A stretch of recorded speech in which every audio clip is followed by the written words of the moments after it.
Deardorff, you're doing a whole bunch of twerking. What are you twerking so much for? I ain't never seen somebody do so much twerking. I think it's pretty weird when my cousin went to court for apparently shooting somebody. Cynthia says, the lawyer says, well, it's weird. When they asked the victim who shot at him, they pointed at Deerdorf. Well, that's a big difference. 8-foot fucking tall Billy Wayne or fucking little midget Deerdorf. Shoo! It's a big difference, isn't it? It is a big difference. Also find it weird that I make that status yesterday on Facebook talking about, hey guys, look at this date rape drug or whatever around Nashville. The only person who gets real angry about my post is a guy that drinks with all y'all. Man, this is one difficult puzzle, it sounds like. No, it's a very easy puzzle, it sounds like. Very easy one. That's why everybody doing all this twerking. But look where y'all are at. Bro, why is everybody selling their music catalogs out of Nashville? What is going on? Is the car lot shutting down or something? What's going on down there, boys? You know, it really makes sense why some of you motherfuckers acted the way you acted. You work here, but you never ever come to the ranch. You got a job to do, but you half-ass do it and then dip out. The days you're supposed to be at work, you're non-existent. Golly. And then all y'all dip out and do the same thing. You literally all do the same thing. The only problem is I'm still here being a sane person, documenting this, carrying on with my life, but look where y'all are at. Look what y'all are doing. Pathetic. The ones that are doing this, what in the hell were y'all hiding? What did y'all do? Does somebody got y'all like blackmailed or something?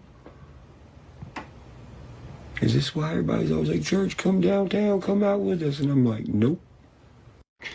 A couple months ago, Deardorff, he said, man, I'm in my room, I'm loading all my guns.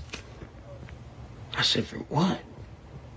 He's like, some dude's coming from Canada, he's threatening to kill me.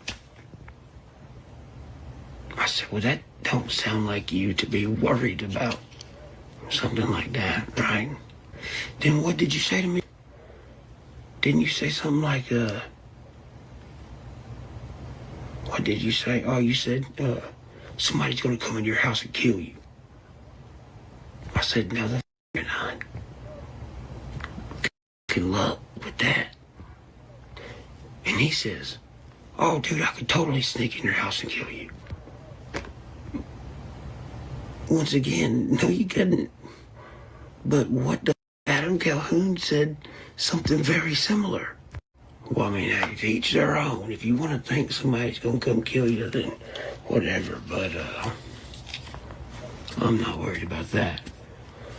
But it is weird that the day in the room when Jelly and Struggle and them came over unannounced, that you was the person that was there to, like, intercept them the first time when I was sleeping. And when they came back, Adam Calhoun looked at you and said, yeah, Deardorff called me. And Deardorff said, no, I didn't. And Adam said, yeah, you did. And Deardorff said, no, I didn't. And then that was the end of that. Well, it kind of looks like you did call him now, so that's also kind of weird. Just know this. All y'all's actions are starting to make sense. And I'm not the only one that sees it. A lot of people see it. It's pretty obvious. So yeah. Let's see, 54 minutes ago. Look at this title. You know what I should do? I should get some real police to follow me around and see if there's any Texas tag plates following me around. You know, I'm a musician. We should do it. We should. Nah, you know. Oh, what do you call that? Oh, do we being paranoid? Nah. What? Who's behind me? Huh? Who's behind you? Who's behind the guys behind me? I don't know. What? Well, you don't like my song? You don't like my song? Oh, come on. All the good guys like that song. Come on now. Come on. Stupid criminals. You think you slick, don't you? You probably still think I'm not cool with my mom. Is that what you think? Silly goose.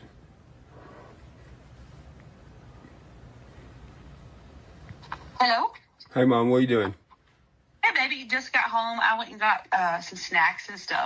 Oh, no. Are you confused? Oh, my gosh.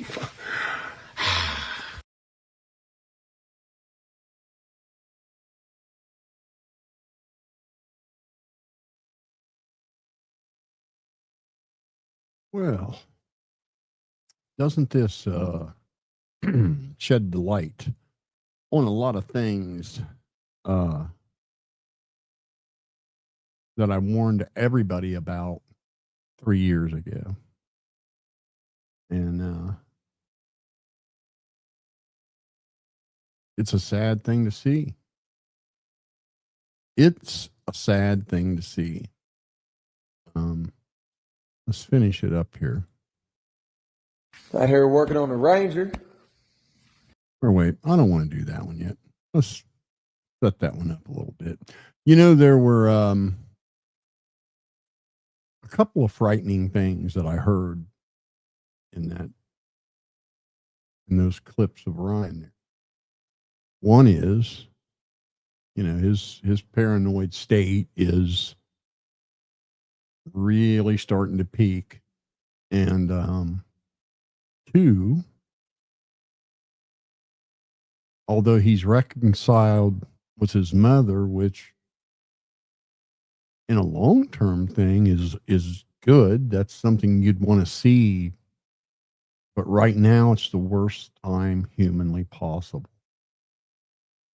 because she is so desperate to get back in his good graces that she is not going to critique anything that he does.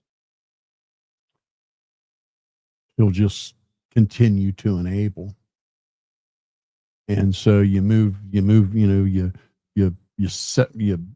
sever your friendship with one enabler, and now another enabler shows up. And you just wonder, you know, hearing some things that Deardorff said, and we're gonna see a video from Deardorff shortly that was hard to watch. And you know, Ryan's always packing heat, and somebody in a paranoid state shouldn't be packing heat. So it's disturbing. It's not something that I don't think any of us want to see it. And you got to say, where does it go? You know, and one of the reasons I was inspired to do a live tonight was, you know, just want to talk to Deerdorf a little bit. And, you know, now that it's you, it's time to, what can I do? And, you know, where was that thinking when he was burning every other bridge?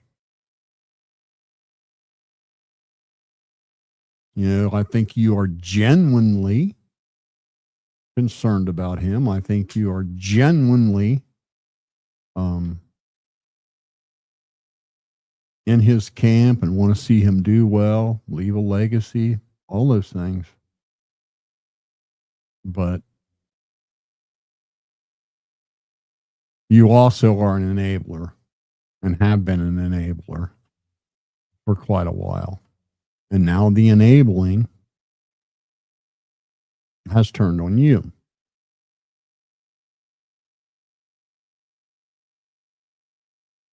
Let's listen to Deerdorff a minute, and then I'll interact with chat. So let's listen to Deerdorff for a minute. Putting in the new headlights, things like that. Got to order me a new grill because it's all busted. And once I put the stuff back together, I got to start on this customer's four-wheeler because I finally got all the parts for it and I need to start on it. You know, here it is, 8:49 at night. I'm out here working. Something I've done since I was 14 years old. Hell, I've posted every day on this damn phone since I started Instagram. Working, proving the things that I do. Well, Deardorff Motors, come on. Proving that I am the way I am and do the things I say I do and live the way I live, you know? Being an adult out here, working on a truck, while some adults are screaming at pictures and pacing around their big old empty house, coming up with lies and just things that pop in their head and just saying things. Look there, work for it. You know, not have everybody do it for you. Look there, yeah. Damn, is that fate? Damn. This shit is a fucking movie, bro. I feel like someone turned on the CERN machine again or something. Or I'm gonna fucking wake up down the street or in the fucking hospital bed from a concussion from my fucking motorcycle wreck that I had a few years ago. None of this shit is... This is the craziest shit. Fucking 20 years, man. I don't even get mad. It makes me sad as fuck. I'm in here just so fucking sad, dude. I can't even go help. I've been trying to figure that out all day, how to do this. It's put me behind for 2 days because I've been dealing with shit, trying to figure out what I should do or could do to help a motherfucker that's locked behind a gate, running around with a fucking pistol. I really don't know what to do from here. Do I go to your house? Do I sit outside your fucking gate until you come down and want to talk? I don't know. I've had interventions with my other friends before when they're losing their shit, and I feel like I've helped them get on the right track. But they're not running around with fucking firearms and shit, thinking that the fucking FBI is looking through their windows and hiding in their fucking gutters and stuff. So that's a whole different scenario, you know. Before I would take a bullet for this person, and now I can't even go talk to him without thinking I'm gonna fucking catch one, you know. I don't know what to do. I really don't. Could I text you and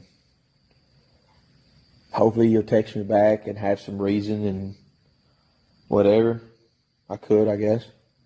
But then, hell, all you're going to do is post it on the internet and try to laugh and make jokes about things, and none of this shit's even funny, man. You're fucking up other people's lives and you're fucking up your own.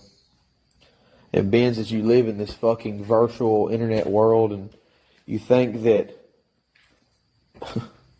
all this shit is against you and makes you paranoid and everybody else is against you, even the motherfuckers that have proven time and time and time and time again that how loyal they are to you, and the things they would do for you and things that, you know, that could get themselves in fucking hurt or in trouble. Like, you would think time and time and time again, you would think time and time again that would prove how loyal and how good of a fucking friend these people are to you, but you do the complete opposite. You try to shape it and twist it and mold it into something else in your own brain, and then it's just a big fucking joke. I say all the time, life is too short to be so serious all the time, but this is probably one of those serious fucking moments that you need some reflection. And like I say, I'd love to just sit down and talk to you about all this shit in person, but you know as well as I do, anytime someone ever brings anything up to you that is not what you want to hear, you don't fucking want to hear it, or you walk away, or you don't have time for it, or something like that, you know. Here, I have you blocked on here, you know, because I've sent you stuff, you know, memes or stuff that, you know, that you asked me to send you, and you never look at it on here if I send it to your actual account. So maybe with your little fake accounts or whatever, you'll see this, or maybe one of your little cronies or whatever, whoever the fuck is that you talk to when you're walking around by yourself. Maybe that your CIA operatives will show you this. I don't know, bro.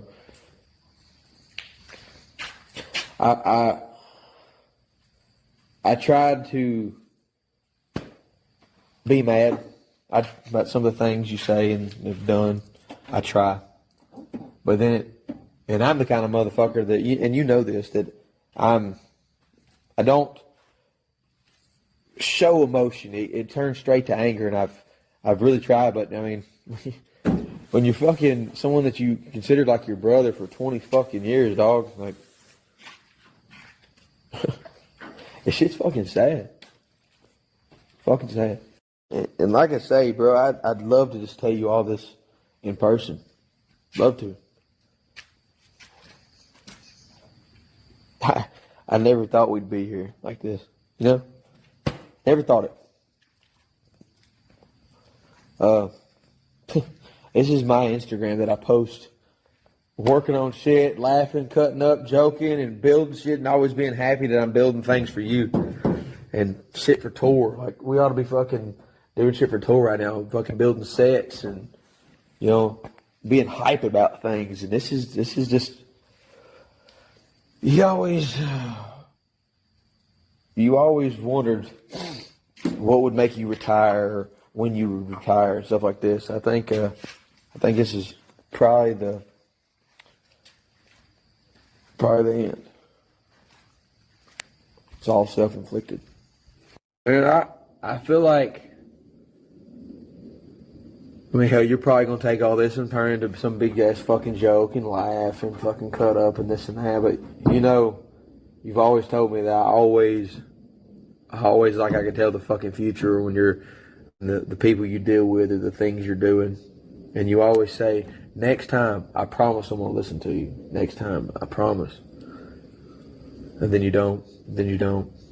And it keeps going farther and farther. I've been trying to help you manage and make myself look bad in the process of trying to I'd lie for you and all these things and try to help you through everything, because you are a really talented motherfucker, dude. One of the most talented motherfuckers I ever met. It's insane. Like, just, the motherfucker can do anything he wants to do. You can fucking do it. Hyper focus. We talked about this. So fucking silly right now, talking like fucking second and third person to my fucking phone, wondering if someone's gonna send you this. One of your little buddies. Well, I'm sure you're gonna fucking see it on one of your little fake accounts and all your things, and turn into some big fucking YouTube channel, try to ruin someone's life like you always do. But I don't care about internet stuff and nothing like that. I feel like you want me, you see that I'm doing good and that it's bothering the fuck out of you. You see that I'm happy that I'm working for myself and actually chasing something that I want to do, and it's just tearing you up. Yeah, I think you're on this self-righteousness thing of if anybody that's close to you or around you is doing better than you or happier than you, it just shows how much fucking of a miserable person you are. But here I am, talking to my phone still, just because I know that you think this whole thing's, the internet thing's a game, and you want to reach out and play with somebody's mind or something like that. But here's the thing. I'm smarter than you. Back to the hyper-focus thing we were talking about. You hyper-focus on things that you like and it consumes you, whether it's skateboarding, whether it's learning to ride a wheelie with a brake. It's the fucking CIA watching me. Whether it's skateboarding, whether it's fucking, I don't know, writing music, whether it's fucking playing an instrument. You've always been able to do that. And right now you're hyper-focusing on the wrong things. Maybe these messages will reach you. Maybe these stories will find you. I'm sure they will. I'm sure you'll get a kick out of it and laugh and all these things. You think there's nothing wrong with you. You think that everyone else is around you is wrong. And you're the most righteous motherfucker there is. Hell, maybe it'll have you fucking so mad that from the self-reflection that you'll want to load all your weapons up in your house and fucking come fucking cause me harm. I don't fucking know what goes through your brain anymore. Like I said, I've been trying to guide you back on the fucking straight path of you need to be remembered as Ryan Upchurch. Well, I fucked up and said your fucking name. One of the best independent artists to ever fucking do it. Self-made independent motherfucker. Bad motherfucker. Plays multiple instruments. Musician, man. I mean, the only thing you want to be fucking known for is how you're remembered when you're fucking dead. And you're fucking it up. Now, instead of Ryan up. Now, instead of you're going to be remembered as the total opposite. Just like all these other people. Instead of going down in history as something positive. It was, this guy, he started out at something, but his downfall and this, I don't know, whatever it is that's just fucking you up, brain tumor, I don't know. It's just making you not be remembered as the positive thing that you actually was. You know?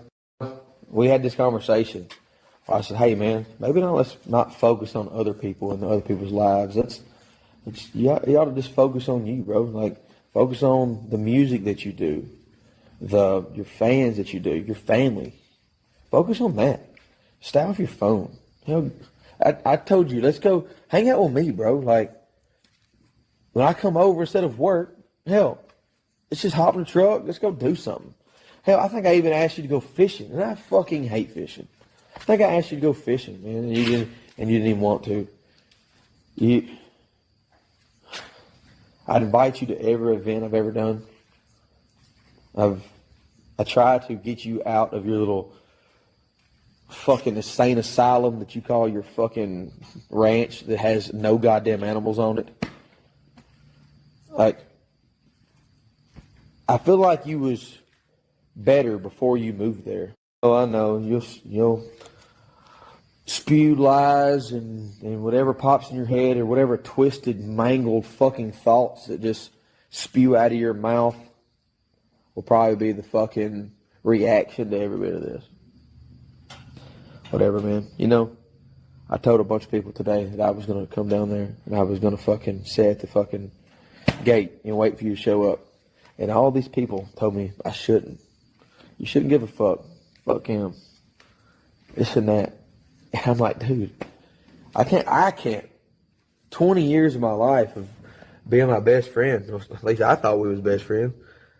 20 fucking years. I didn't think that this is how it was gonna happen. I seen you do it with all these people, but I'm like, you know what? They ain't me, bro. They ain't me. Wait, bro, we go back like barefoot on the creek. I'm sure this will like I said, make you so fucking giddy that you got some type of reaction out of me. Probably not the reaction you was thinking, but you was thinking I was going to be screaming in my phone and saying I was going to come get you. Apparently, you think I told you that already, but, you know, I got a deal going, and I think it's probably my best bet to run with it. That way, since you like being in court so goddamn much, and you already think I'm the police or the CIA or a snitch or whatever the fuck you have of me thought in your head. Instead of you taking away from my work ethic like you've done for 2 days, I've been dealing with trying to help you and just keep on. I don't know, dude. I don't.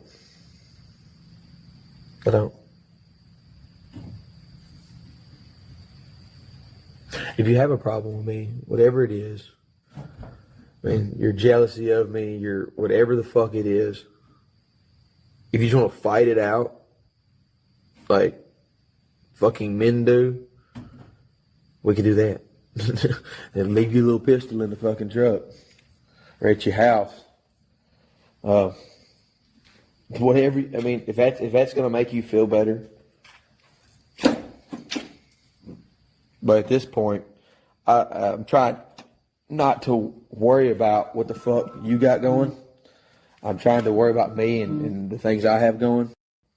And for everyone else, I'm fucking sorry. Like, I'm sorry my whole Instagram of hell, my phone's dying now. Like, I'm sorry that y'all have to watch this story, even the people that don't even fucking know who this person is. But this is the only way I can talk to them because this is the world they live in. This is the fucked up, like, movie. Like, I don't know.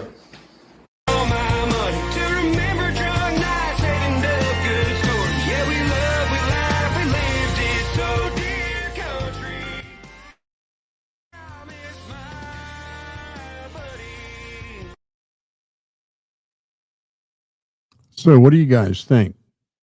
How do you think he handled that? I mean, you can hear the pain in his voice, and outside of the friendship, Deerdorff's got a lot riding on that deal, and I'll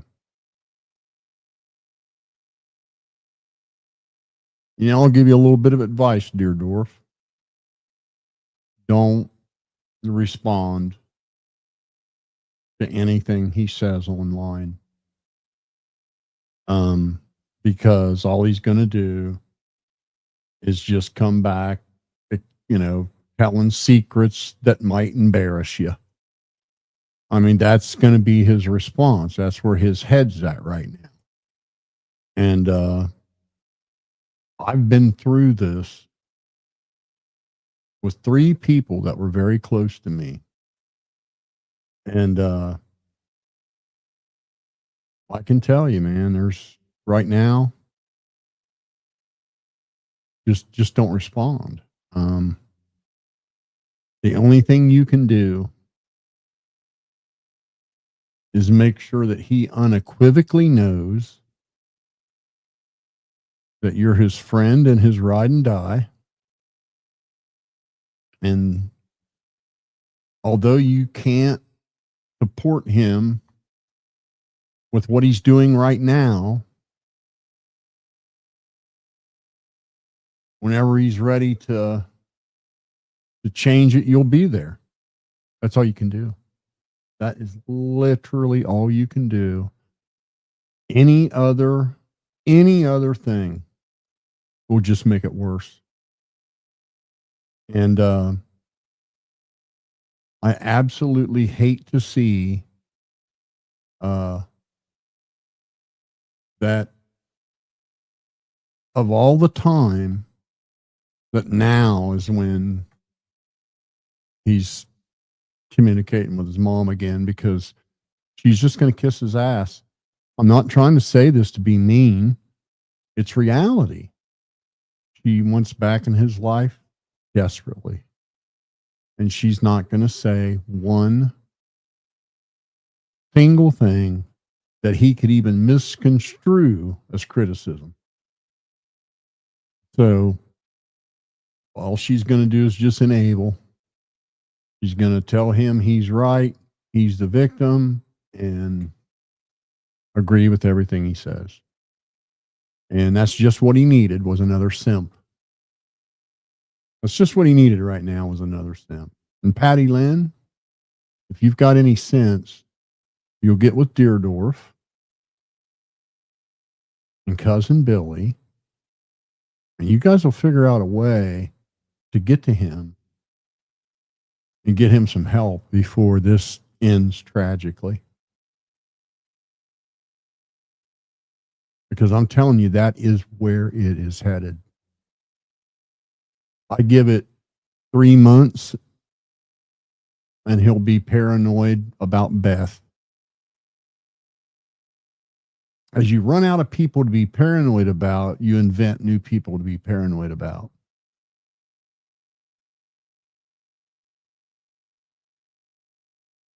I know at the height of my son's addiction, I heard something one night and I went outside and he was peeling the siding off the back of the house because there were people in the walls.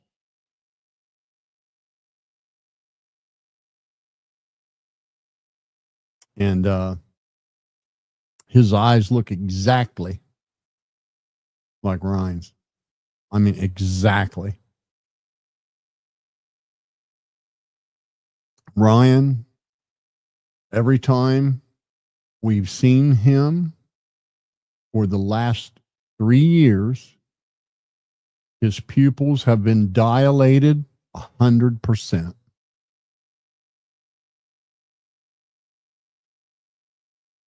Right in front of a bright ring light. And I think there's one video where his pupils are reacting normally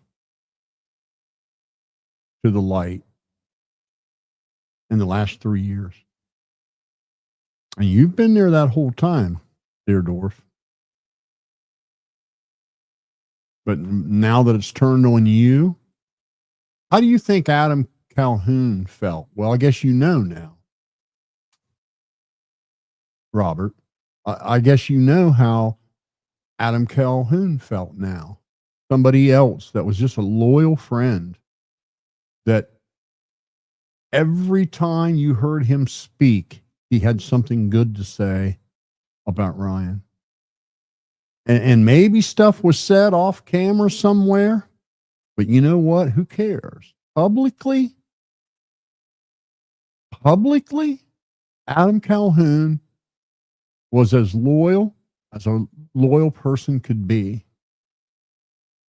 He gave Ryan credit, even when he didn't have to. Every time he was asked about his career, he gave Ryan credit. Every time. And look what he got for it. There's a little bit of good news in all this. And that is that's not Ryan saying that shit to you. It's the drugs. And so it can and should be forgiven when he gets off the drugs. But your job now, Patty Lynn's job, Cousin Billy's job, I'll say the same thing to Be Loose.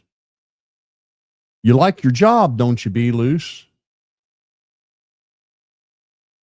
Well, if you don't get with Robert and you don't get with Cousin Billy and you don't get with Patty and the group of you figure something out, you're not going to have a job because you're next.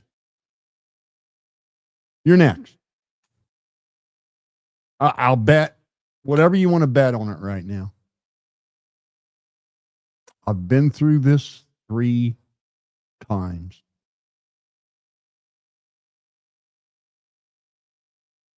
3 times. I had a young man that I've done so much for.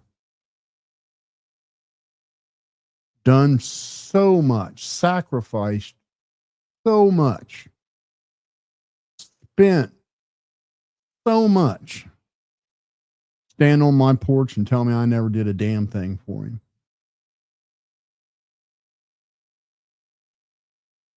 I know. I know where this is headed. And I hope you take my advice. Do not respond on the internet to anything he says. You can't. It will accomplish nothing. Listen, Robert, I know you don't want to be talked bad about. Who does? But all of us out here that really know what's up, we know what's up. You don't have to explain yourself to us. We know it's the drugs talking. Don't worry about it. Let it roll off like water.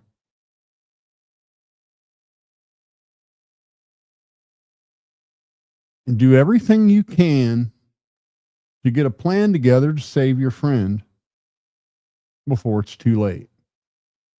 And don't make it about you. Make it about the big picture. And with that, I'll look at a few comments here. I got to put my glass on. I can hardly see that shit tonight. Okay. So, how is everybody doing? I am the one, Nola 504, Sydney, Max, Fisher, Heartbreaker Girl, Twisted 10, Bob Ross, what's up? K-Top, Soup or Sugar Knower. That's pretty cool. I like that name. Jesse B, Native. All you guys, man. Dagburn. Appreciate you guys tuning in. Even you guys that come in to stir drama because you got new life, man. I appreciate the view. Hit the thumbs up button while you're here. And so what do you guys think about this? This is, you guys are watching, Ryan Upchurch, the independent legend, unravel in real time. I mean, it's pretty bad. I mean, he is so freaking paranoid right now. Everything's a conspiracy. Like, I don't know if you guys saw a few of the other videos he uploaded, where, when you change your phone number and you no longer use your old phone number, it will get turned back on to somebody else eventually. The computer looks for phone numbers that are not in use, combinations of numbers that are not being used when it issues somebody a new phone number. And sooner or later, somebody's going to get your old phone number. And somebody got one of Ryan's old phone numbers, some innocent person. And he's just got himself believing that there's just something to it. It's they're doing something to him, and it's just craziness, man. He's unable to distinguish the difference between sarcasm and reality. It's just like the thing with Deardorff I'm sitting in my bedroom loading all my, bing bangs. Well, I can see Robert saying that sarcastically. He's probably read a message from some lunatic on the internet, and he's just like in a sarcastic way saying, yeah, guy's going to come and get me. I better load up, And Ryan is unable to distinguish that he was just kidding. He was being sarcastic. And, believing that Jelly Roll has been running some 5-year game on him. Like unbelievable, simple, Jelly Roll's woman having that crazy broad from Canada on her podcast has no connection to Ryan Upchurch in any way, shape, and or form. That happened long before Ryan had any dealings with her. Crazy, man.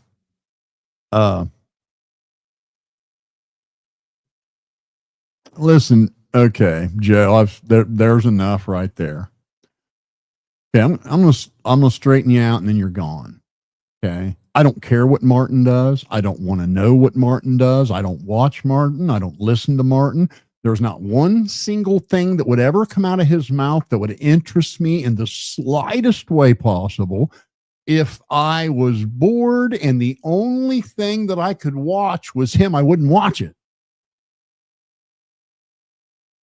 So any drama that he's inventing about me doing something to him is a fabrication in his imagination.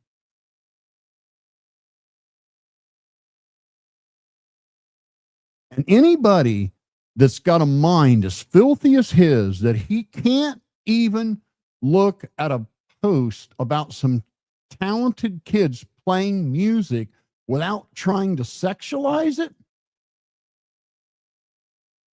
is just disgusting. Now, goodbye, man. Go away and don't ever come back.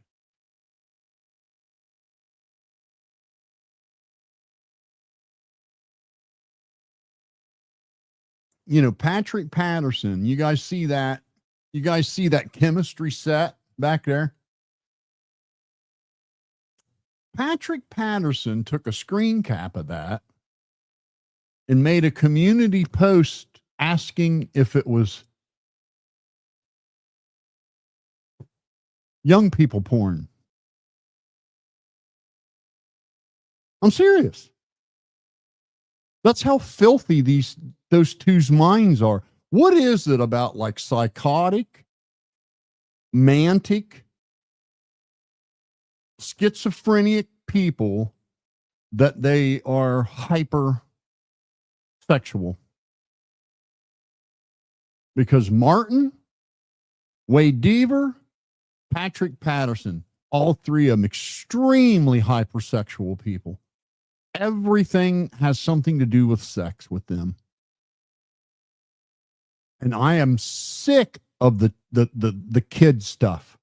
I'm sick of it. You do that crap, I'm just banning you and blocking you. Got no use for you. It's just disgusting. Grow up. You do an injustice to every child that's actually ever been hurt when you do that crap.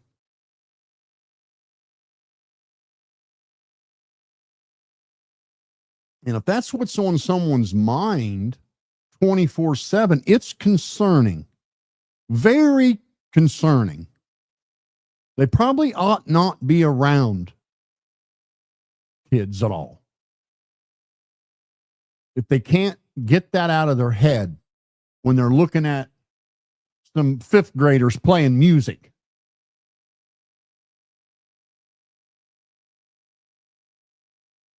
Now, where were we? So, like I said the other day, rock bottom is a long way away for somebody that's got a lot of money and a bunch of simps that'll put up with anything he does and never question it or call him out on it. And to hear listening to what Deardorff said, which I believe is very sincere, he's locking himself away, man. He's isolating himself. He won't even go out in the town with his friends or party with his friends or go anywhere or do anything with them because he's just too paranoid. And it's just unbelievable how deadly accurate you can predict this stuff. I mean, I said this exact thing would happen 2.5 years ago. Every bit of it. I've not been wrong about any of it. So I hope you listen to what I'm saying and you try to help the dude out, because I mean, I'm not sure what's going to happen with this court that's coming up. I suspect it's going to sting. And so he's going to tumble even more. And I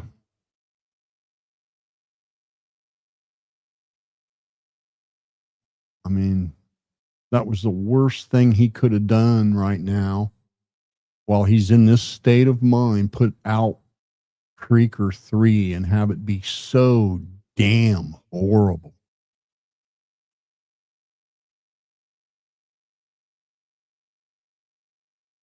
I mean, that does not deserve to have the Creaker name on it. That album, it's not even close to the caliber of Creaker 1 and 2. It's like, the Corvette, this year making a mid-engine, 750 horsepower, turbocharged V8, and then next year they put the Corvette out with a 4-cylinder and 13-inch wheels. I mean, I don't know, man. That I've heard demo tapes from bar bands that sounded better than that. And I'm serious. It was bad. So, what do you guys think about? Anyway, I'll just close up with the Ryan deal. You people that are close to him better get together, get something figured out. And you better do it pretty soon. Or every damn one of you are going to be unemployed. Every one of you. So there it is. Remember me telling you that. I got this little video I'll show you. Already on CNN, I kid you not, just before I came in here to sit down and do this live stream, they had an on-site reporter saying people have been mostly peaceful. I'm not kidding you.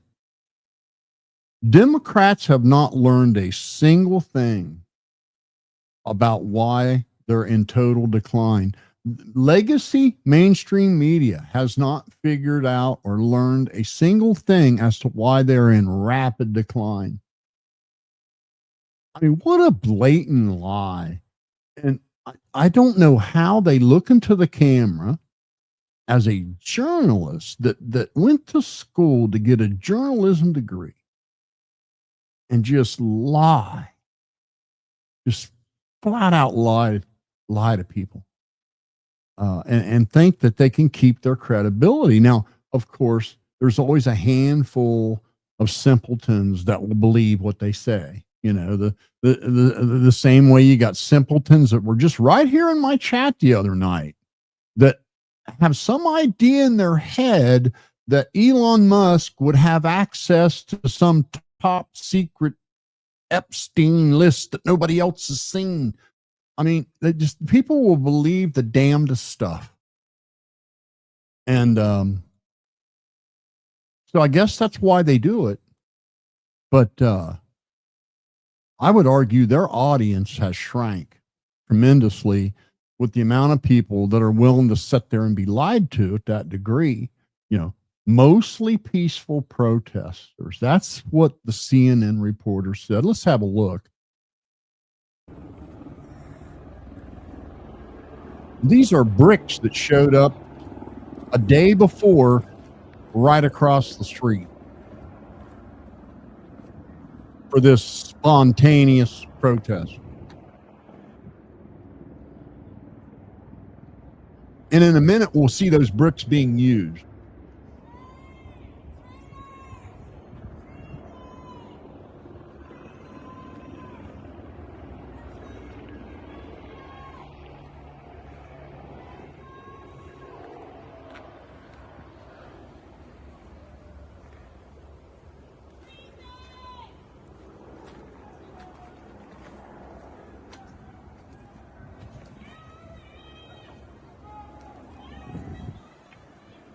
That's why they use those sandstone bricks, because you just pick them up and drop them and they shatter into nice hand-sized pieces.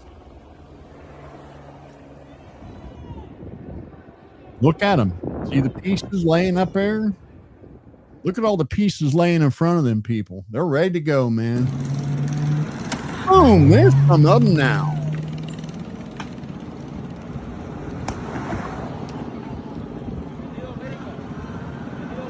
This is your peaceful protest that Ian and Lynn was telling you about.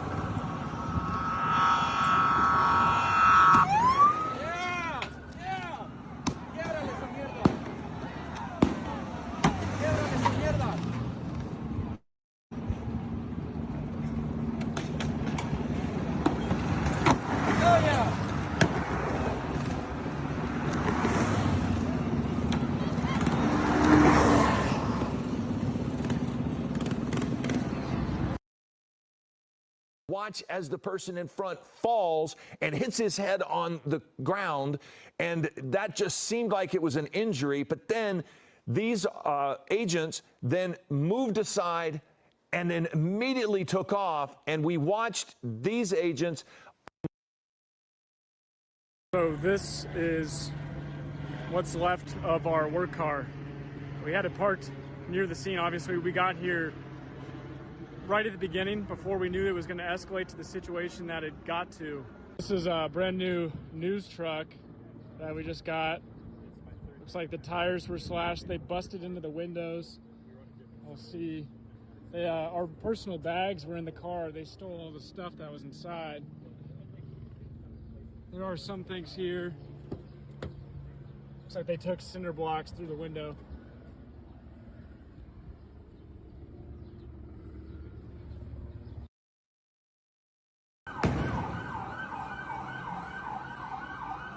Me either.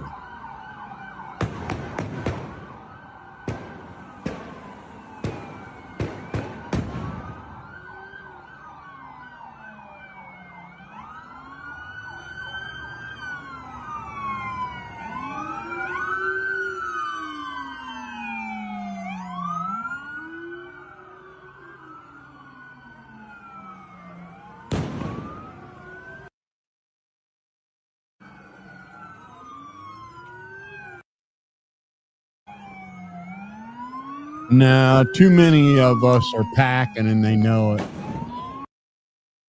They won't try that. That'd be a really bad move.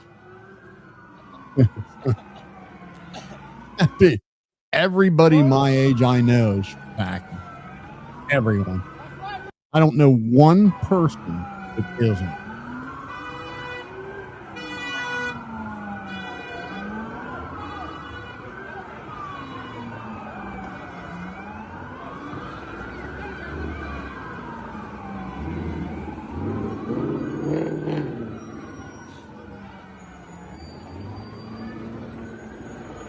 Yeah, if it was only that easy, my friend.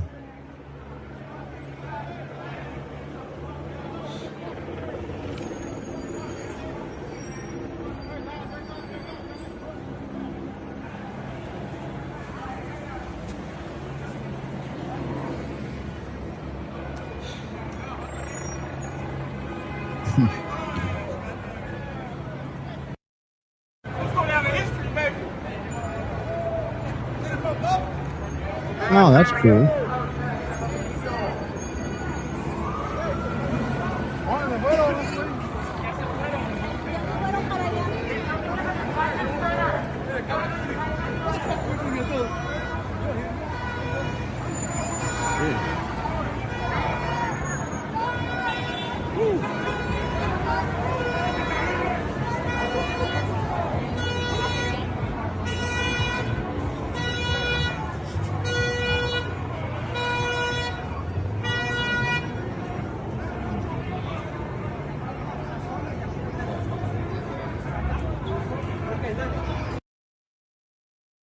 PD officers now, I believe, has moved. Oh, they're moving. They're moved moving. this So group it's going to get crazy back again. away from the They got a entrance plan to to this do facility something. As we see a vehicle moving through. Oh, This they're has hitting. been a They're problem attacking the ever since vehicle. these, They're attacking. Oh, they just busted women out the back of the broken out. vehicle. Any vehicle trying to make their way through Check these that crowds is out. being met with That vehicle had ICE agents in it, you know. So those are, I mean, it is.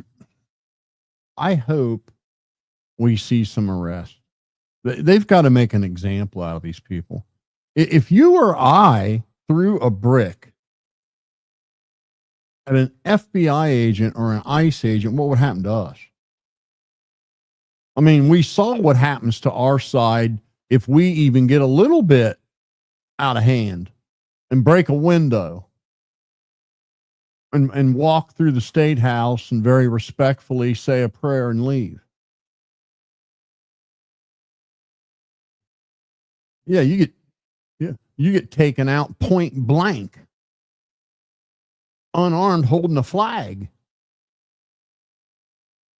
I mean, it's unbelievable that they let these people get away with this.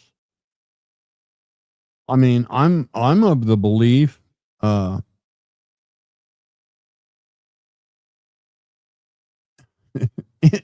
it kills me. People, we're an onliner. Gee, I don't know how these people. It's just like, it's just so immature. It's like dealing with like 4th and 5th graders and stuff. I mean, that's not even like adult stuff you do to be funny. It's just so dumb and immature. Jeez. Here, watch this, because it's went on for so long.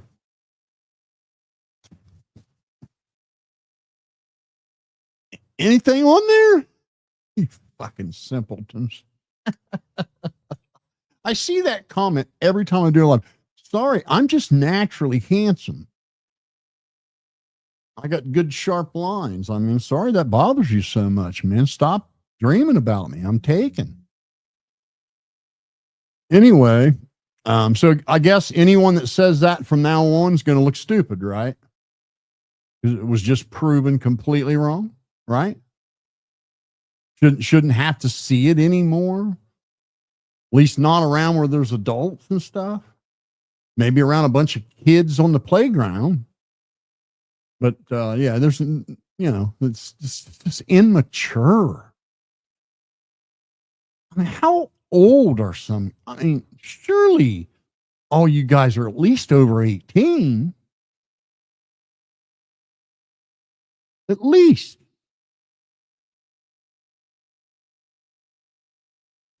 If you had any idea how childish it makes you look, I mean, it really does. It makes you look extremely childish and immature.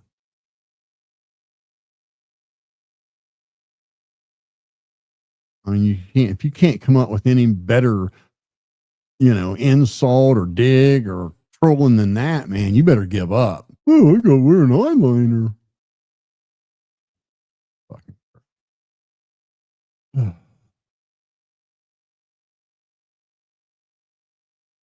I love how every single one of these guys that constantly talk that kind of crap are single.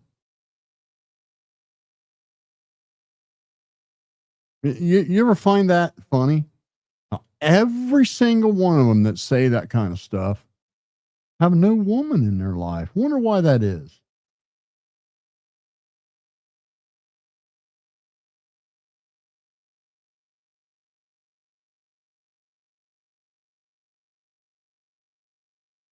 You know, crack squad and their stupid lies. They had the chance to prove that whole made up story right.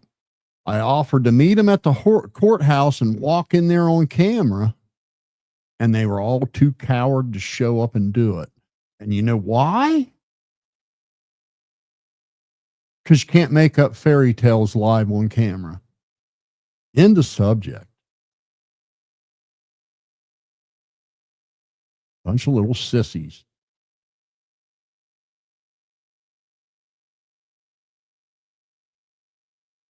Wow.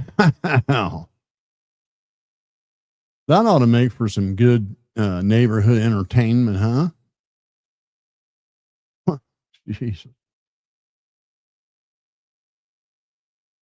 I know they didn't, man, in Florida, them dudes would show up with billy clubs and stuff.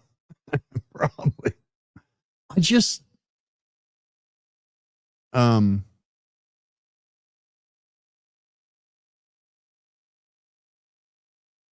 yeah. I don't know what they're talking about anyway. What line? What the hell they're talking?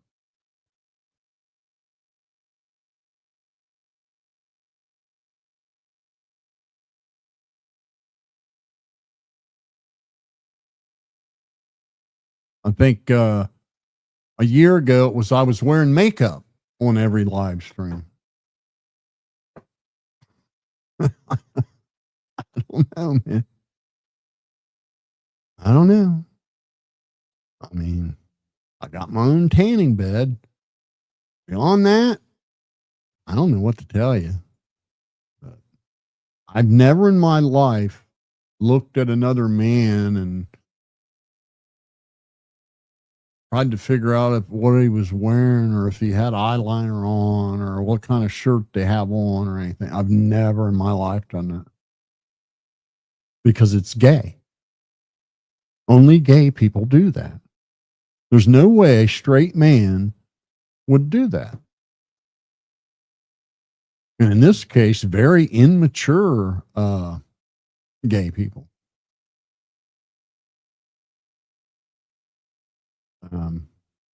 Anyway, you're right. And, I'll tell you why it got that bad is, the last administration didn't do anything about it. And they even bailed them out. The few that got arrested got bailed out by politicians in the Democrat Party. All you Democrats that come in here saying, I'll bet you change your mind about Trump now. Well, where were you? Where were you when your party was bailing out violent protesters? You guys always default to January 6th like that's just the equalizer, and it's not. The left's been doing violent protest for years. People have actually lost their life. Not one single person was shot or died on January 6th as a result of Trump voters. Not one person. Ashley Babbitt was the only person to lose her life that day. And she was unarmed, holding an American flag, and she was deleted by a Capitol Hill police officer who never even said stop or all. He just unloaded on her. She posed no threat to him at all. That's the only person that was hurt that day. Sorry, you can't say that about any kind of a Democrat protest. Every single Democrat protest dissolves down into violence, and has for years. I'm so sick of seeing the lame Jan 6 comparison. It's not even close. Everybody has seen the videos of people calmly walking through the State House, taking a few pictures, and walking out as the police are motioning them through. I don't see any police motioning these left-wing nutty protesters. I had some dude in my comments like, so would you still vote for Trump knowing what you know now? And I'm like, yeah, even more so. Even more so, because he's came through on about 70% of his campaign promises already. That's something we usually don't see from a politician. And isn't it funny?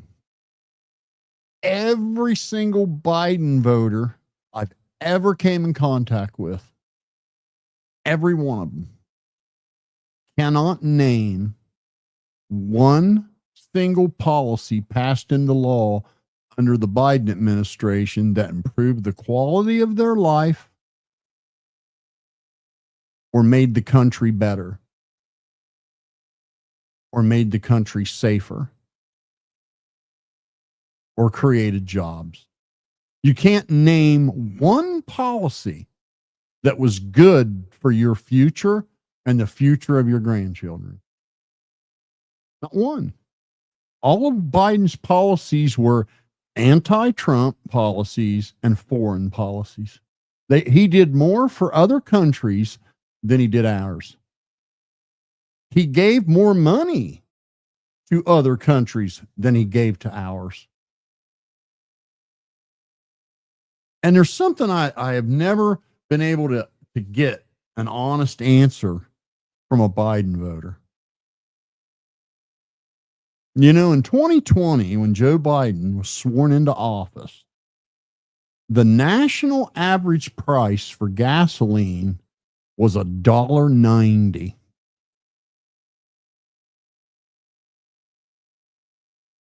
And with a stroke of the pen, he canceled the Keystone Pipeline and canceled all the domestic oil research and development permits. And within 3 months, gas was $4 a gallon and heading towards $5 a gallon. Now, you Democrats had to pay that much for gas, same as we did. Didn't that bother you a little bit? I mean, I know at least one Biden voter must have a job and a car. So didn't it bother you a little bit that the person you just elected stole money from you by doubling the price of gasoline? Well, actually tripling the price of gasoline. That's like getting a pay cut. You get paid on Friday. You know, Billy gets paid on Friday. Billy has $100. So everything Billy has to pay for is a piece of that $100 gone. So when Trump was in office, it only cost Billy $1 to get to work. As soon as Joe Biden was in office, it cost Billy $4 to get to work. Sorry, I got to explain it to you like children, but didn't that bother you a little bit? Because I can tell you right now, if I would have voted for Donald Trump and he's telling me that he's going to fix this inflation and he's going to bring the price of gasoline down and he's going to make my life better and he's going to improve the quality of life for everybody and he's going to focus on the working class, and then the first day he's in office, instead of worried about me, he just wants to spite Joe Biden and strip away everything Joe Biden done, and now all of a sudden eggs are 3 times as much as they were before, and gas is 3 times as much as it was before, I would be pissed at the person I voted for. So I can't understand why Democrats are such gluttons for punishment. I don't know how you claim you're winning when you have to pay more for everything. Because see, as soon as the price of gas goes up, it's an echo effect. It doesn't happen in one day. It takes about a year.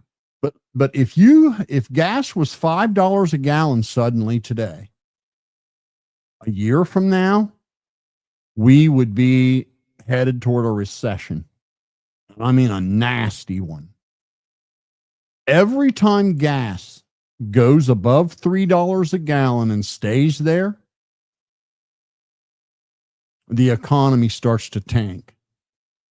And the reason why is every single thing under the sun that we consume is brought to us by something that burns gasoline. Whether it be a ship crossing the ocean, whether it be a train, whether it be a truck, a car, a UPS, I don't care who. When gas goes up, everything goes up. Everything. And your guy, your party, Joe Biden, did that to you. His first day in office, and there was no reason for it. There was no emergency to cancel the Keystone Pipeline and revoke all the permits to drill and process oil. There was no emergency to do that right away with COVID setting in. He did it for political spite. And it hurt you as much as it hurt me. I don't understand you people. Now, and here you got Donald Trump. He's forced these other countries to pay a tariff. You see, I remember when we had tariffs before NAFTA. You see, there was a time when, and the reason why I'm getting into this is because I had one of these airheads in my comments. I should go back to the other video and read some of these comments. And telling me, oh, I know more about politics than you because, you know, I got a good job. And it's like another one, both of them not dry behind the ears yet, probably don't even own a home or anything. And they're going to talk to somebody that's in their late 60s like they don't know anything about how Washington works and how politics works. I got news for you, youngins. I've seen it all, man. I know exactly what policies will do to this country. And before NAFTA, before you were born, we had tariffs. Now, why, do you ask? Our dollar compared to Mexico's dollar is worth 30 cents more. For example, hypothetical. All around the world in these third world countries, there was a 25 or 30 or sometimes 40-cent difference between the power of our dollar and the power of their dollar. So, if you're going to manufacture products in a country whose dollar is only worth 70 cents to us, that means their labor cost is 30 cents on the dollar cheaper than our labor cost. So if you do not apply a tariff, what will happen is other manufacturers will have to lower their price, wage price, what they can pay someone, 30 cents, so that they can compete fairly with the foreign manufacturer. Therefore, we have a tariff that offsets the difference in those $2.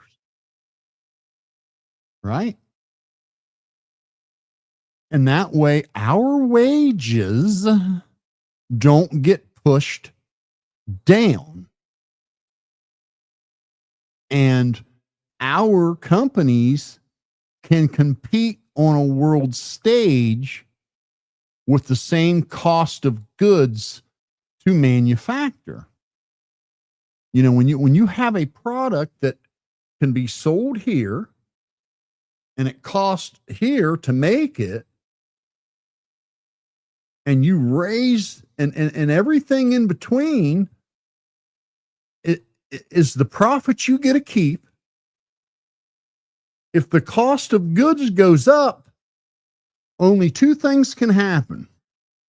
Okay, either you make less or you raise the price. But you have to keep that gap in between healthy. So 99% of the time, instead of eating the cost of goods, the whole thing comes up. Cost of labor goes up. So does the cost of the product. That's why we have tariffs. That's why tariffs are good. That's why we should have never gotten rid of them. And for you little boys telling me I don't know anything about politics, you little boys not dry behind the ear yet that have never even paid a property tax in your life. I was alive at a time when there was kick-ass union factory jobs in every single village, town, and city in this country. And multiple supporting businesses that supported the factories. And everyone in my graduation year, when I graduated high school, every single person I knew had an amazing job, had a nice car, had money to burn. As a teenager, I didn't have a care in the world. I was making damn good money at 17, 18, 19 years old. I mean, making damn good money, making more than my parents made. And you guys are the first two generations to make less than your parents. And you want to know why that is? Because of NAFTA. Because we removed tariffs and we allowed third world labor to compete in our market. And it hurt us. It hurt the working class and it hurt the middle class badly.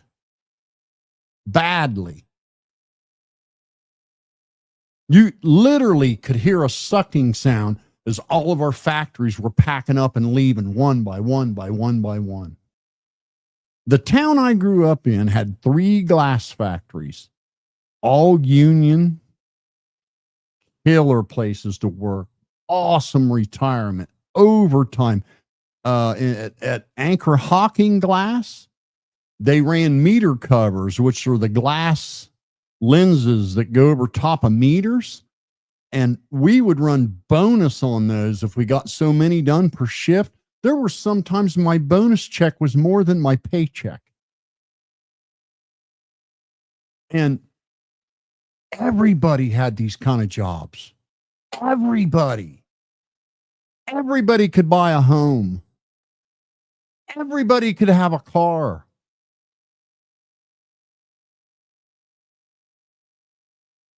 And I haven't seen policies that could reverse that damage until I heard Donald Trump speak. And I'm telling you, if he is able to run his agenda, you will ride a wave of prosperity like you have never seen before. And if you want to sit and listen to the talking heads on TV that distract you with transgender and gay and boys in sports and girls' bathrooms and Russia and Ukraine, all these things that won't do anything to improve the quality of your life at all, won't change one thing with your living circumstances, won't change one thing about your future. I mean, you got to quit being distracted. You got to look at policies. They're going to make it easier to earn a living, easier to own a home, easier to fill the tank on your car, easier to pay your taxes. Do you realize that if Donald Trump could work his full agenda, if these damn Democrats would just get behind him and support him, we wouldn't have a federal income tax at all. We would go back to a tariff-based GDP, and I'm telling you, your life would never be as good. Don't come to me telling me I don't know anything about politics. I do. I in my lifetime, the invention of the color television, invention of the microwave. Oh man, I just go down through the list. Invention of the cordless landline telephone. The invention of the cell phone. The invention of the internet, the invention of the computer, the invention of FM stereos being in cars and in homes, the invention of cable television, the first episode of MTV, Martin Luther King being shot. First man in space, first man on the moon. I mean, I can just keep going and going and going. And you're going to come in my comments and tell, oh, I don't know nothing, man. See, he's old. He's old and he don't know nothing. No, it's the opposite. It's the opposite.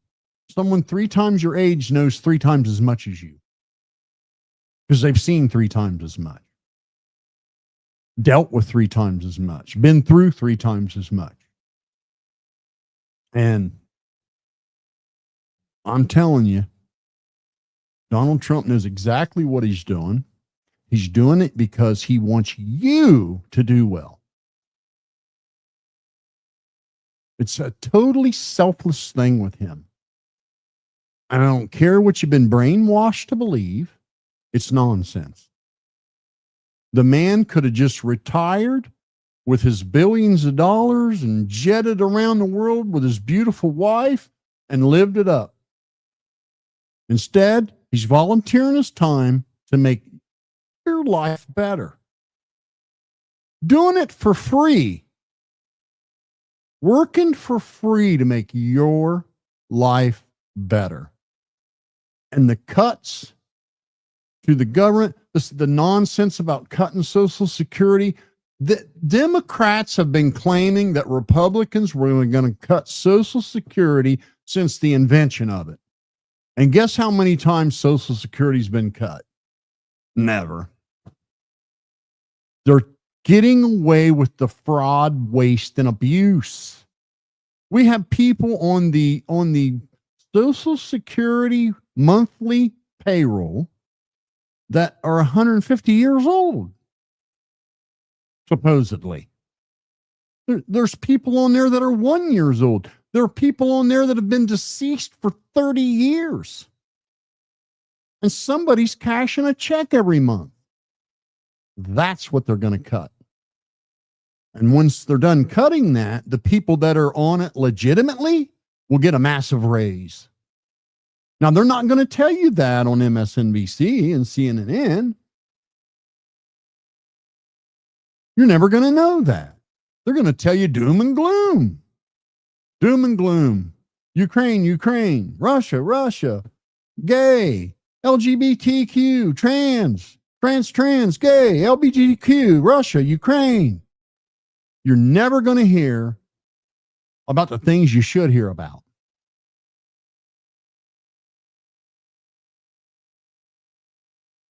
Me either. This is another thing that amazes me about Democrats that I've never been able to understand. Never been able to understand. They want all these wonderful government assistance programs, right? But then they're against cutting waste, fraud, and abuse that would shore those systems up and actually make them healthy enough to give more. Why wouldn't you want to cut out the fraud, waste, and abuse? I mean, we had people, every time Congress would push a bill through and vote on it, and this is something that I know both of you young guys that were in my comments yesterday, claiming you knew it all and I knew nothing because I'm old. You don't have a clue the games that they play with bills when they vote on them and turn them into laws. The day before they're going to vote on it, they cram a 1,300-page bill full of pork. And they vote on it without even knowing what's in it. And it's typically written by a bunch of staffers. That's how Washington's been operating for your entire life. And so there's so much pork out there that we're still putting money out for, that we're still obligated. Did you know that we are still accepting 200,000 army boots from some contract that was signed during Vietnam? And we're still receiving them and putting them in an underground warehouse, and they're just rotting and going to hell, and then we throw them away. I'm not kidding one bit. There's just so much of that kind of stuff that they'll put a bill through that says, oh, I'd like to have $42 million to help research the gender transition of praying mantises in the hills of Pakistan. And they'll shove that on page 862. And now it's a budget bill that needs to be passed at the last minute. And boom, everybody votes on it. Now all of a sudden there's $42 million going out to somebody in Pakistan to watch a praying mantis. And Doge says, oh, okay, great. Let's go check on the praying mantis.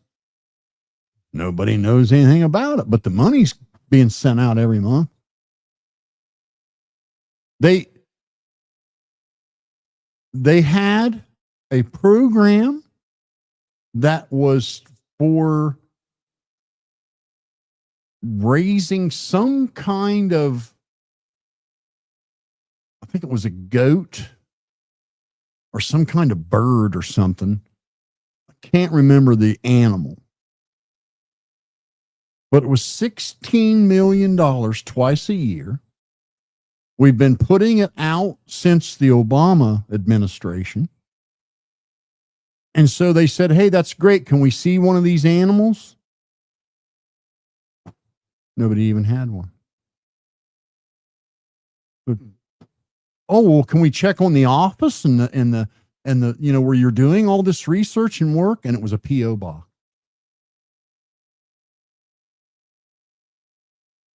Why would we be sending $56 million for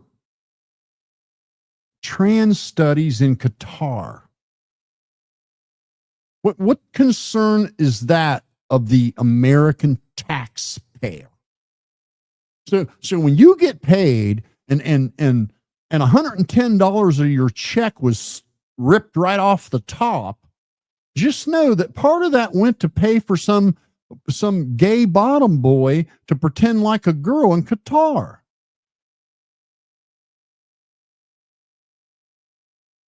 And yet you think you've been tricked to believe that Doge and Donald Trump's the bad guy for putting an end to that nonsense. I don't know. You Democrats are some weird people in my book. I've never seen people so willing to shoot themselves in the foot just for the team effort. And you get nothing out of it. You actually lose. Your life's worse. Everything costs more. I mean, the inflation that we endured the last 4 years, that doesn't bother you a little bit? Being locked in your house and businesses closed with some grossly exaggerated nonsense, that didn't bother you a little bit? Gas prices being quadrupled? Go Biden, yeah, screw that Donald Trump. These never Trumpers, these trumpets. They're dumb. Yeah, whatever, man. And the explosion, and I mean explosion, in school-age trans people is frightening. And if that was something that you were born with, we would see this in other countries. And it would have been happening all along. Funny how it's only an epidemic in the United States, and it only started happening the last 10 years. When I was in high school, there was not one single gay person. Not one. Not a single one. In the 70s, nobody cared. It was sex, drugs, and rock and roll. So the research that Alex Jones talked about last year, and that Kennedy talks about today with the chemicals in our food, has more merit than you think. They did turn the frogs gay. They absolutely did do that. And the chemical that they used to turn the frogs gay is the same chemical that we put in over 2,000 different foods. And that chemical, pay attention, Democrats, that chemical is barred in most every other country. The United States is the only place where it is used. Why would Europe ban it? Why would Australia ban it? Why would Germany, France, Sweden? They all banned it. We didn't. We got an epidemic of gay and trans kids school age.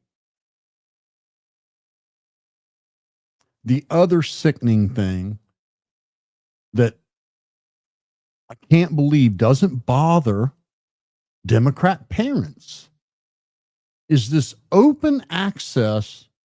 Okay, it is illegal to pander or sell obscene material to people underage, correct? Against the law. If you had a store and you had Hutzler magazines laying all over the counter and you let kids come in there and thumb through them, you would get in a lot of trouble, right? Pandering obscene material to minors. There's laws against it, right? Right? Your politicians, Democrats, your politicians, the people you vote for, stand in the way of regulating internet pornographers. So, although it's against the law to pander obscene material to an underage person, IRL, in real life, you can do it on the internet and nobody cares. And unfortunately, any child with a connected device can view hardcore pornography. There's nothing stopping them from doing it. And nobody will do anything about it because lobbyists are in the pockets of every Democrat, senator, and congressman, and many Republicans too, I'm sure. But at least the Republicans have brought such a bill to the floor numerous times. The Democrats never have, and they vote no every time. They voted no over 100 times on a bill that would force pornographers to be behind age-restricted firewalls. Now, why would the Democrat Party do that? Y'all, Trump's terrible, you crumpets. Why does your party do that? Why does your party want children to be exposed to the hardcore raunch level pornography that there is today? It's a crime. If you put a photo of a naked person on your front porch hanging up for kids to see when they get off the bus, you'd get arrested. But you can put it on a website. Nobody cares. Nothing will be done to you. And it would be so easy to stop it. I mean, we literally have school-age children addicted to this stuff. And all you would have to do is make any type of nudity reside behind its own dedicated domain, such as .prn instead of .com, and then you put an age verification firewall on any .prn URL. And the only way you would ever be able to access such a URL is to have an age verification token on your device. That would take 10 seconds to get if you were an adult and impossible to get if you were a child. And then no more children addicted to pornography, warping their brains and minds, warping young girls' minds into believing that they're objects and anal is just like shaking hands. I get really frustrated when I see you Democrats, you campers. Your party has been doing some disgusting stuff to this country for 10 years. Purposely. I don't want to hear it. Trump is your blessing and you don't even know it. He's a blessing for your kids and you don't even know it, and for your grandchildren too. So this time next year, when you're making more money than you ever made in your life, and gas is cheap and groceries are cheap and the economy's booming, let me hear you run your pie hole about Trumpers. Because your party accomplished absolutely zero over the last 4 years. They did a bunch for Ukraine. They did a bunch for Israel and Gaza.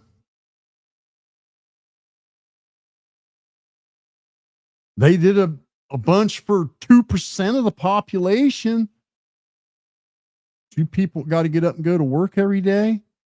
They didn't do anything for you. Not one single thing. In fact, everything they did hurt you. And you've been brainwashed into voting for people. You've been brainwashed into voting for personalities instead of voting for policies that will improve the quality of your life and the country.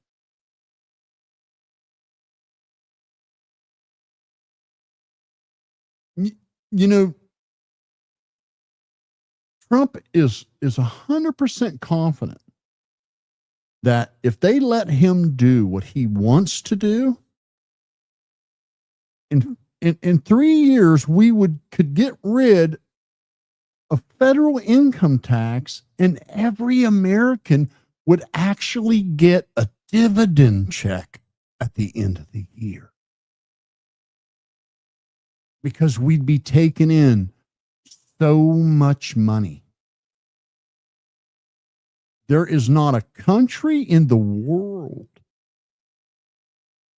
that's economy can survive without the United States. Not one country.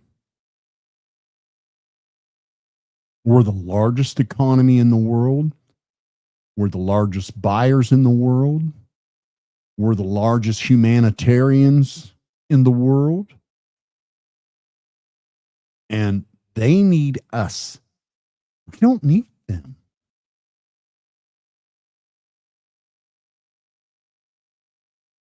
All I got to say about that. But both of these clowns in my comments talking about I don't know nothing, neither one of them can come up with anything better. They've been conditioned to, but Donald Trump wears purple socks. Or, Donald Trump, don't like pizza. Donald Trump puts gravy on his ice cream. You never hear him say, well, that policy that we're passing, that's terrible. You've got simpletons out here. One of my comment as recent as this morning, who thinks that Trump was given a $400 million jet when the president can't accept gifts like that. The country was donated a jet, but Donald Trump wasn't. And I think it's wonderful because we have gave every country out there tons of our hard-earned tax money, tons of money. It's nice to see us get something in return. How much money have we sent to Ukraine? And here you guys are acting like a gift being gave to the country while Donald Trump's president is just some horrible thing. But we have sent over $780 billion to Ukraine. You know how much money that is?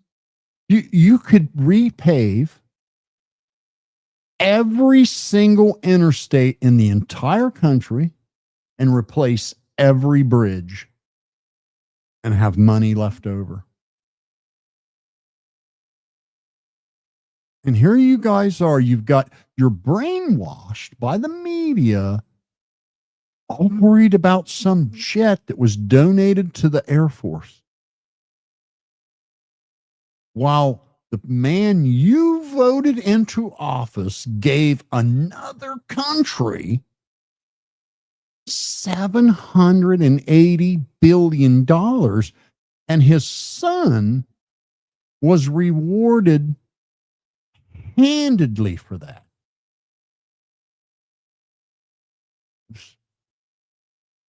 I appreciate the comments, but if you want to debate me on reality, I'm ready anytime. I do know what I'm talking about. I lived it. I witnessed it. I've seen it. I've seen what bad policies can do to the country. I watched the opiate epidemic. I want you to think about, I didn't know one person that I went to school with that was addicted to drugs. Not one person. No one. I didn't even know anybody that abused drugs. People smoked weed, did some LSD once in a while. There was I never saw any hard drugs of any kind, ever. I didn't see anything like that till I was 40 years old and found my son with it. You never heard, heroin was an exotic, big city thing. You never saw heroin in rural America. That's what your politicians have done to you. How many, you guys that are 20 years old, you guys that are 30 years old, how many people do you know that is addicted or has had a drug? Because there was a time in this country when it was extremely rare.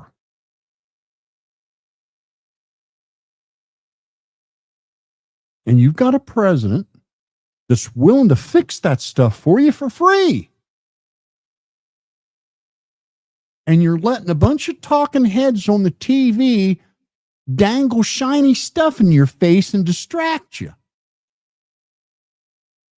There is absolutely no reason on earth we should have been giving Ukraine $780 billion while our own country and people were suffering, and we have homeless camps on the streets of every major city. That shit's disgusting. And you Democrats vote for that nonsense. And then point your fingers at us. Oh, they're Trumpers. We would never allow our politicians to do something like that because they wouldn't get our vote if they did it. Not ever. The drug problem in this country is 100% the fault of the Democrat Party. Flat out. Because they won't seal the border because every illegal immigrant is a potential new voter. And that is as simple as it gets. And it is the truth. Why would the Democrats double the population of a small Midwestern town with people from Haiti? Why put that many refugees in one little town? Do you have any idea what that did to the cost of housing for those people around there? I mean, there's not an apartment to be found in Springfield, Ohio. And if you are lucky enough to find one, you're going to pay dearly for it. Why did your party, Biden voters, why did they do that? Why did they do that to those people? What did they do to deserve that? To have their population doubled overnight with people who can't speak English.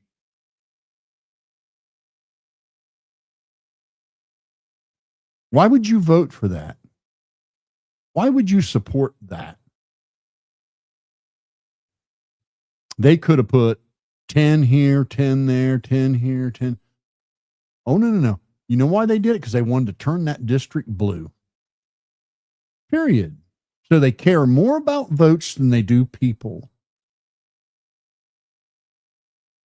And the absolute worst thing that I've seen done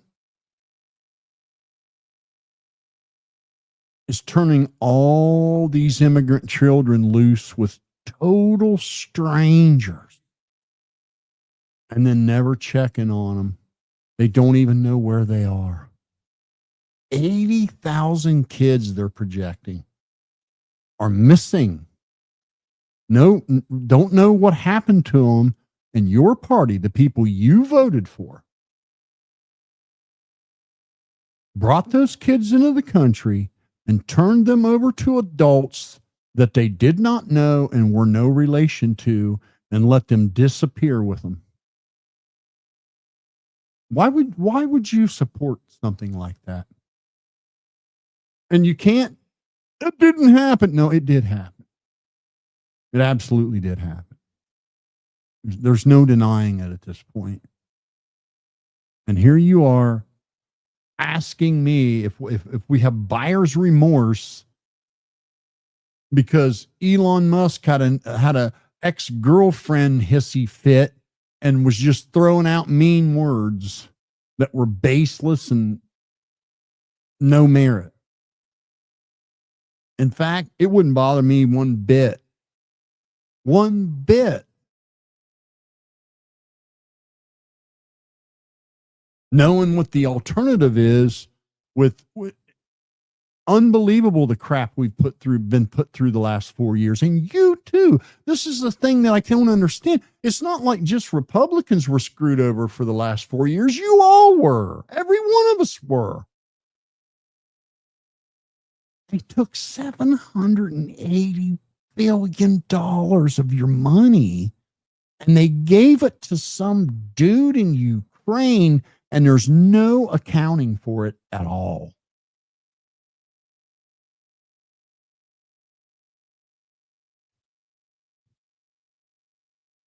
I don't know, man. I think I know more than you do. I'm pretty certain that I do. Anyway, go through a few comments and I'll get the hell off of here. Done ranting for a while. But man, I'm sorry, it had to be said.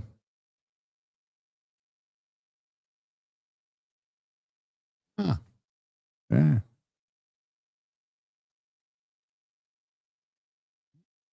Hey, that's what it's all about, you know. No problem.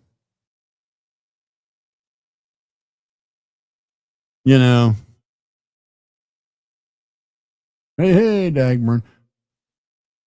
Dude, the crap that he's put up with for acting goofy and saying stupid stuff on the internet is just despicable. You can't hurt somebody saying some stupid thing in a video. And what's been done to him is bullshit. Nobody deserves that. I had shit done to me, man, for telling the truth. And look where we are today. All the bullshit I put up with for calling out this crap 3 years ago, and now look what it's dissolved down into. Just think if you'd all listened to me, and if every bit of Ryan's fan base turned to him and said, Ryan, go get help, he would probably do it. But since you simps won't, probably not going to, and it's going to end very, very badly. It's going to end very badly, and it's going to be the enabler's fault. And believe me, we are all going to be here to blame you and hold you accountable when it does end badly. We're going to call every one of you out by name.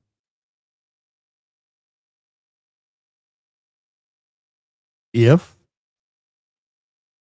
you people don't get on board with the blatantly obvious truth and reality that he needs some help,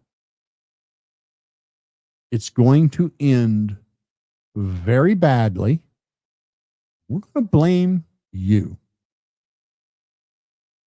The simps and the enablers.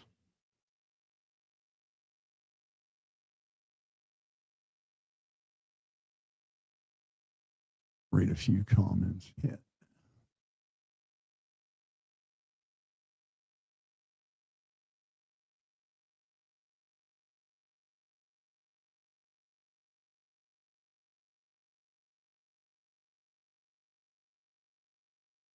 Jeez. There you go, man. Man, could my prediction been, oh my God, I mean, it don't even need to be said. There's enough videos out there. I've never seen Dagburn do any IRL stuff to anybody. Don't even mention finally getting fed up with being stalked and fighting back at someone after they stalked him for a fucking year.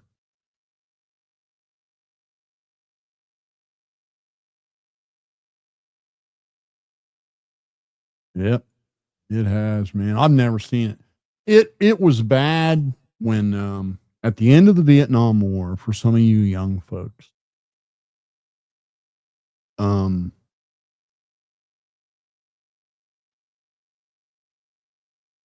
You know, so many amazing rock songs were written. You know, all these guys were coming home from the war. Many of them were amazing musicians. Every day when you turned on the radio, there was a new song that was just blowing your mind because you'd never heard anything like it before.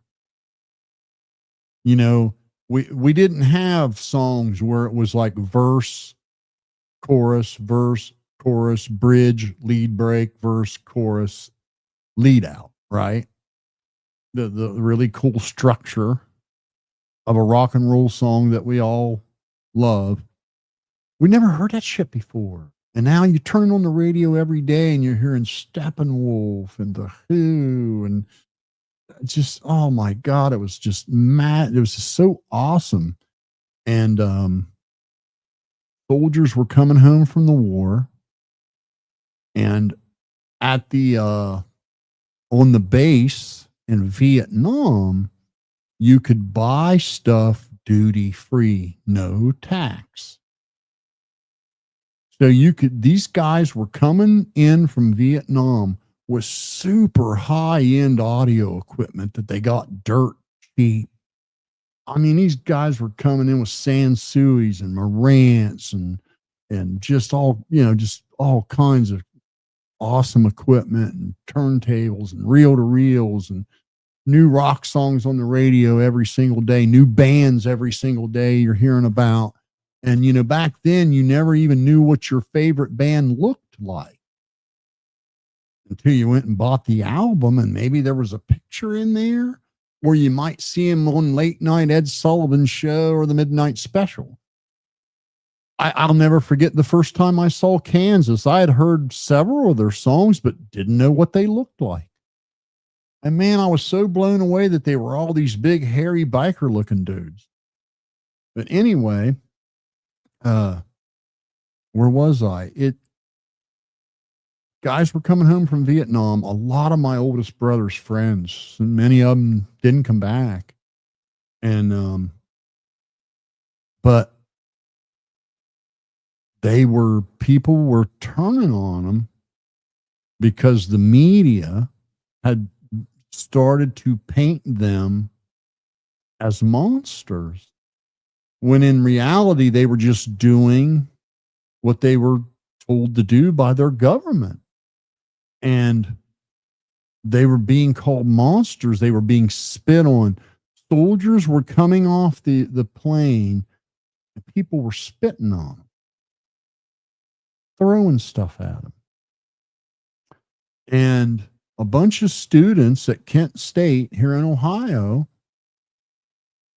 gathered for a protest, and 4 of them were deleted by the National Guard. And buddy, you talk about all hell breaking loose. All hell broke loose. Then, I believe it was in 78 or 76 that the government got the bright idea to fly over all the marijuana fields and spray Parquat on it. Well, if the Parquat didn't kill the marijuana, what do you think the person growing the marijuana did? Well, they went ahead and bagged it up and sold it. And it had Parquat on it. It was a weed type of poisonous weed killer. And turned out it was very cancerous. And so there were tons and tons and tons of protests over Parquat. I went to one. And I went to a protest in Washington, D.C. It was a Parquat protest. And I want to think it was 77 or 78, might have been 76-ish, right in there. And they had a stage set up on the mall behind the Washington Monument. And big stage and everything. And all of a sudden, I'm hearing this chick up there that's just kicking ass, one of the best rock and roll bands and singer I'd ever seen. And here it was, Pat Benatar, before she was ever on the radio. And really, I went home, and like a month later, I start hearing this crap on the radio. I'm like, oh man, that's the band we saw in DC. And there were lots of protests over the Parquat. You know, I saw a lot in my life. You know, that's why I got a little bit offended when you say it's stupid shit that I'm old and don't know nothing. That's ridiculous, dude. It's the opposite. It's the opposite. You should always look at someone twice your age as having, you know, seasoned wisdom. The difference between somebody that is seasoned, has a lot of wisdom and a lot of experience, and somebody just starting out or just learning some things, the difference is the person with a lot of experience is already screwed up every way you can screw up, and they know exactly what not to do. You're going to have to make all those mistakes before you know not what to do. So you can take a bit of a shortcut and not make as many mistakes by listening to the people that made all the mistakes already. So never act like because someone's older than you, they don't. It's absurd.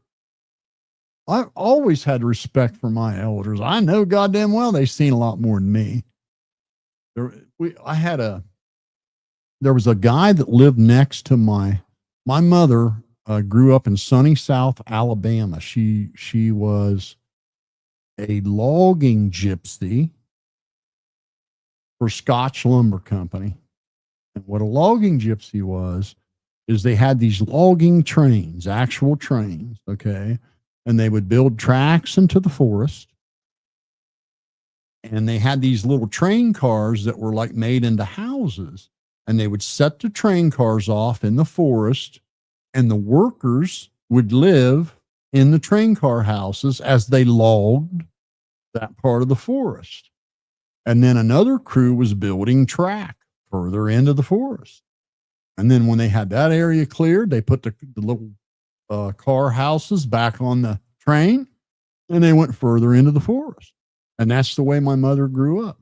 She never saw electricity till my father married her and brought her to Ohio. And there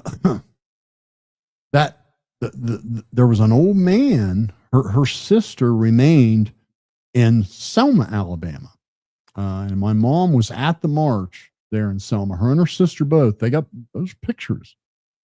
But her sister that lived there in Selma, and another little town called Thomasville, Alabama, was where her other sister lived. We used to go down there all the time, and there was a man that lived next door who was 102 years old when I want to think I was about 33 years old the last time I saw him. And he was 102 years old. And that man had seen some shit, boy. I used to love listening to him talk. And so yeah. Any day you youngins want to debate me on what a bad government policy can do, you bring it, because I lived through that shit twice. I've seen it go in a circle. Reagan got elected, and it was the same thing. He was the devil, according to Democrats. But when he left office, we rode a wave of prosperity in this country that lasted almost 20 years. Unbelievable wealth, job growth, economy growth. Everybody did well. So anyway, I'm going to call it a night here. Down here and take a look. Get caught up on some of these. Appreciate it.